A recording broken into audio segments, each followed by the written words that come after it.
एक दिन सुनियो अखबार लेकर आया और दोस्तों को दिखाया कि किसी ने एक जापानी भेड़िया देखा है। शिजुका ने कहा कि भेड़ियों की आखिरी प्रजाति मेइजी के समय खत्म हो चुकी थी। सुनियो ने कहा कि अगर वैज्ञानिक कह रहे हैं तो यह बात सच होगी। सभी को उम्मीद थी कि शायद भेड़िए अब भी जिंदा हैं। जियान ने पूछा कि वह भेड़िया अभी भी जिंदा है क्या? हजो ने कहा कि शायद वह जिंदा हो। शिजुका ने कहा कि अगर वह मिल जाए तो वह पूरे जापान में फेमस हो जाएगा। तभी नोबिता बोल पड़ा कि वह उस भेड़िए को ढूंढने जाएगा। ये सुनकर सब उसकी हंसी उड़ाने लगे। सबने मजाक करते हुए कहा कि नोबिता के पास दिमाग कम है और वह बड़े बड़े दावे कर रहा है। तभी डोरेमोन आया और उसने कहा कि नोबिता सच में भेड़िया ढूंढ लेगा। डोरेमोन ने कहा कि वह और नोबिता अगले दिन उस भेड़िए को ढूंढने यामागामी पहाड़ी पर जाएंगे। नोबिता ने डरते हुए पूछा कि क्या डोरेमोन के पास भेड़िया ढूंढने का कोई यंत्र है? सुनियो और जियान ने शर्त लगाई कि अगर भेड़िया नहीं मिला तो नोबिता को मूंगफली अपनी आंखों से खानी पड़ेगी। नोबिता ने भी शर्त मान ली और बोला कि ऐसा कुछ नहीं होगा। लेकिन जैसे ही वह मुड़ा उसने एक छोटे कुत्ते को देखा और डर के मारे कूद पड़ा। वह भाग खड़ा हुआ और सब हंसने लगे। अगले दिन सुबह नोबिता और डोरेमोन पहाड़ की ओर निकल पड़े। वे उस जगह पहुँचे जहाँ लोग कम ही जाते हैं। वहाँ पहुँचकर नोबिता सोचने लगा कि शायद यहाँ कभी भेड़िया आता होगा। तभी अचानक झाड़ियों से कुछ आवाज आई और दोनों डर गए। एक आदमी झाड़ियों से निकला और बोला कि उसने यहाँ कभी कोई भेड़िया नहीं देखा। नोबिता ने कहा कि वह भी भेड़िया ढूंढने आया है। तभी बहुत सारे शिकारी बंदूकों के साथ वहाँ आ गए। पहाड़ पर और भी कई लोग भेड़िया ढूंढने आए थे। डोरेमोन ने कहा कि अगर यहाँ सच में भेड़िया हुआ तो वह डर कर भाग जाएगा। इसके बाद डोरेमोन और नोबिता चोंग चोंग हेलीकॉप्टर कैप का इस्तेमाल कर जंगल के अंदर चले गए। नोबिता को लगने लगा कि वह अपना समय बर्बाद कर रहा है। डोरेमोन ने कहा कि 22वीं सदी में भेड़ियों की प्रजाति जिंदा है, इसका मतलब है कि वे अभी भी हो सकते हैं। फिर डोरेमोन ने अपनी पॉकेट से एक चीज निकाली। नोबिता ने पूछा कि क्या यह भेड़िया पकड़ने का जाल है? डोरेमोन ने एक चांदनी वाली टॉर्च निकाली और नोबिता पर लगाई। टॉर्च की रोशनी से नोबिता धीरे धीरे एक भेड़िए में बदल गया और जोर जोर से हू हू करने लगा। नोबिता ने पूछा कि उसे भेड़िया क्यों बनाया गया? डोरेमोन ने कहा कि अगर भेड़िए को लगेगा कि तुम भी उसकी तरह हो तो वह खुद आ जाएगा। नोबिता को समझ आ गया और वह चलने लगा। डोरेमोन ने उसे याद दिलाया कि पहले कपड़े उतार लो। नोबिता इतना उत्साहित हो गया कि उसने अपने सारे कपड़े उतार दिए। डोरेमोन ने उसे एक इंजेक्शन दिया और कहा कि अगर भेड़िया आए तो इसे उस पर लगाना, वह सो जाएगा। लेकिन नोबिता की लापरवाही की वजह से उसने डोरेमोन पर ही इंजेक्शन लगा दिया। डोरेमोन वहीं सो गया। नोबिता घबरा गया और डोरेमोन को जगाने की कोशिश करने लगा। तभी असली भेड़िया वहाँ आ गया। वह नोबिता को देखकर हैरान था और सोच रहा था कि उसका साथी अजीब क्यों बर्ताव कर रहा है। भेड़िया बहुत खुश हुआ क्योंकि उसने सालों बाद किसी को अपने जैसा देखा था। उसने नोबिता से पूछा कि क्या तुम इस पांडा सोए हुए डोरेमोन को अपना शिकार बनाने आए हो? फिर उसने नोबिता को अपने घर चलने को कहा क्योंकि इंसान भेड़ियों को पकड़ने के लिए हर जगह फैले हुए थे। नोबिता उसके साथ चल दिया। भेड़िया नोबिता को उस जगह ले गया जहाँ पहले भेड़ियों का परिवार रहता था। उसने बताया कि इंसानों के कारण उसका सब कुछ खत्म हो गया। भेड़िया नोबिता को अपनी गुफा में ले गया जहाँ उसके बच्चे थे। उसने अपने बच्चों को बाहर न निकलने की हिदायत दी, लेकिन शिकारी उनके पैरों के निशान देखकर गुफा की ओर बढ़ने लगे। भेड़िए ने बाहर जाकर देखा और समझ गया कि शिकारी करीब है। इस बीच नोबिता इंसान में बदलने लगा। भेड़िया समझ गया कि नोबिता उसकी तरह नहीं है। वह और उसकी पत्नी नोबिता पर हमला करने लगे। तभी डोरेमोन ने आकर भेड़िए पर बेहोशी की बंदूक चला दी। भेड़िया और उसकी पत्नी सो गए। डोरेमोन ने कहा कि यह तो एक अद्भुत खोज है, लेकिन नोबिता ने उसे गुस्से में कहा कि वह गुफा से चले जाए। डोरेमोन चुपचाप चला गया। दोनों ने शिकारी से कहा कि उन्हें कुछ नहीं मिला, सिर्फ एक पांडा मिला। शिकारी वहाँ से चले गए। नोबिता और डोरेमोन ने राहत की सांस ली और घर लौट आए। अगले दिन सुबह सुनियो और जियान नोबिता के घर पहुँचे और उसे उसकी शर्त याद दिलाई। नोबिता रोने लगा और डोरेमोन से मदद मांगने लगा।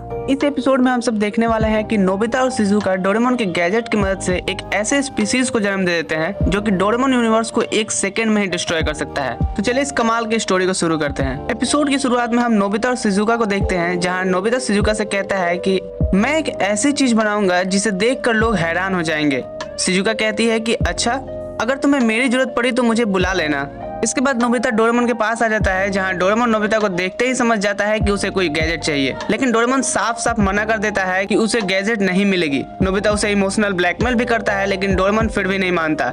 जाते हुए डोरेमोन कहता है कि मेरे कमरे में एक गैजेट है जिसे मुझे वापस करवाना है, उसे हाथ भी मत लगाना, और ये कह के वो वहाँ से चला जाता है। नोबिता मन ही मन सोच रहा था कि अब तो उस गैजेट का इस्तेमाल करना ही होगा। वो फिर अपने कमरे में आ जाता है, जहाँ उसे वो गैजेट दिखता है जिसके पास एक बुक रखी थी, जहाँ पर लिखा हुआ था कि इस गैजेट से आप कोई भी स्पीसीज बना सकते हो, बस आपको उसके माइक में बोलना है। जिससे नोबिता बहुत खुश हो जाता है और कहता है कि अब मैं इससे ऐसी चीज बनाऊंगा जिससे जियान और सुनियो हैरान हो जाएंगे। तभी उसके ड्रॉवर में से एक आदमी निकलता है जो कि 22वीं सदी से आया था। वो कहता है कि मैं इस गैजेट को वापस लेने के लिए आया हूँ, लेकिन नोबिता कहता है कि अभी नहीं, अभी डोरेमोन नहीं है तो प्लीज आप बाद में आइएगा। जिसके बाद वो आदमी वापस चला जाता है और अब नोबिता माइक में बोलता है कि उसे ड्रैगन चाहिए। तो वो गैजेट बहुत सारे मॉड्यूल्स को बाहर निकालता है जहाँ बहुत सारी चीजें लिखी थी। नोबिता को तो कुछ भी समझ नहीं आ रहा था। फिर नोबिता दोबारा माइक में कहता है कि मुझे यूनिकॉर्न चाहिए। तो वो गैजेट फिर से बहुत बड़ा मॉड्यूल बाहर निकालता है। नोबिता को बहुत ज्यादा गुस्सा आ रहा था क्योंकि उसे कुछ समझ में नहीं आ रहा था। और फिर माइक में कहता है कि मुझे कुछ ऐसा चाहिए जो कि बनाने में आसान हो। तो वो गैजेट एक छोटा सा मॉड्यूल बाहर निकालता है जिसमें 4-5 चीजें थी, जिससे नोबिता बहुत ज्यादा खुश हो जाता है और वो चारों चीजों को इकट्ठा करने निकल पड़ता है। लेकिन उससे अभी भी 100 पेंसिल्स चाहिए थे, इसलिए वो शिजुका के पास आ जाता है और शिजुका से पेंसिल्स ले आता है। फिर इसके बाद वो सारी चीजें इकट्ठा करके मशीन में डालने के बाद वो मशीन को स्टार्ट करने लगता है।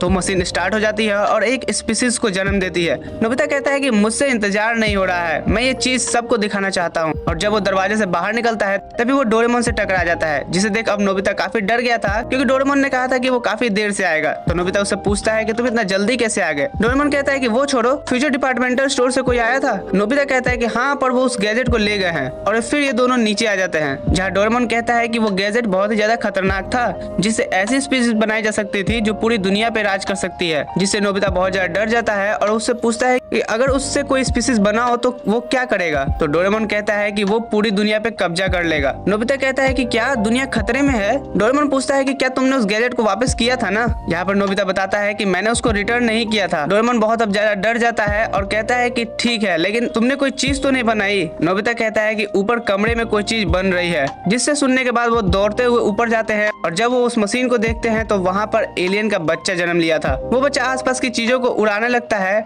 डोरेमोन हैमर से उस गैजेट को तोड़ने की कोशिश करता है, लेकिन वो एलियन डोरेमोन को ही मारने लगता है। नोबिता कहता है कि रुक जाओ। नोबिता यहाँ उसे रोकते हुए कहता है कि रुक जाओ, मैं तुम्हारे डैड की तरह हूँ। वो बच्चा उस गैजेट से बाहर आने के बाद कहता है कि मुझे भूख लगी है, मेरे लिए दूध लेकर आओ। नोबिता को समझ नहीं आता कि ये मेरे साथ बात कैसे कर रहा है, लेकिन नोबिता कहता है कि ठीक है, मैं तुम्हारे लिए दूध लेकर आता हूँ। नोबिता उस बच्चे के लिए दूध बनाता है और तभी वहाँ पर शिजुका भी आ जाती है। वो नोबिता से पूछती है कि तुम क्या बना रहे हो। नोबिता कहता है एलियन का बच्चा, जिससे शिजुका को बहुत गुस्सा आ जाता है और वो नोबिता को डांट फटकार के वहाँ से चली जाती है, जिससे नोबिता के हाथ में जो दूध था वो गिर जाता है। जिसे देख उस एलियन के बच्चे को शिजुका पे बहुत ज्यादा गुस्सा आया और वो उसको उड़ा के अंदर ले आता है। नोबिता कहता है कि इसे कुछ मत करना क्योंकि ये तुम्हारी मॉम जैसी ही है। वो बच्चा कहता है कि मुझे भूख लगी है, मुझे दूध चाहिए।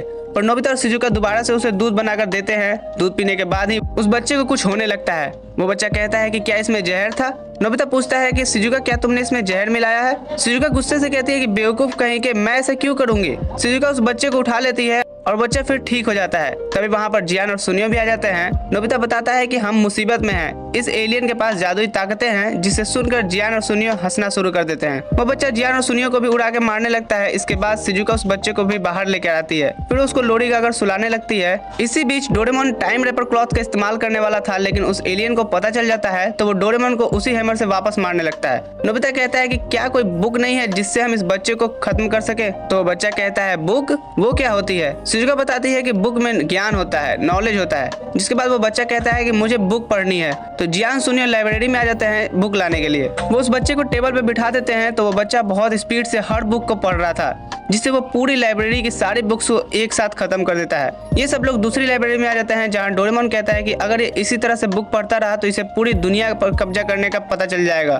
थोड़ी देर बाद वो बच्चा नीचे आता है और फिर नोबिता और शिजुका से कहता है कि आप मेरे मॉम एंड डैड हैं। असल में उसे बुक वगैरह पढ़ के अच्छी चीजों का पता चल गया है, इसलिए वो नोबिता से बहुत अच्छे से बात करता है। वो बच्चा कहता है कि मैं और भी चीजें करना चाहता हूँ, मैं एक बड़ा आदमी बनना चाहता हूँ, बहुत सारे दोस्त बनाना चाहता हूँ। तो नोबिता कहता है कि तुम्हारे पास हम सब तो है ना। तो बच्चा कहता है कि आप मेरे डैड हैं और शिजुका मेरी मॉम है और ये दोनों गधे मेरे नौकर हैं। फिर वो कहता है कि आप लोगों ने मेरे लिए बहुत कुछ किया है और वो फिर एक लाइट की तरह वापस चला जाता है। और इसी के साथ ये एपिसोड यहाँ पे खत्म हो जाता है। कमेंट करके बताइएगा कि आपको ये एपिसोड कैसा लगा। मिलते हैं अगली वीडियो में, तब तक के लिए।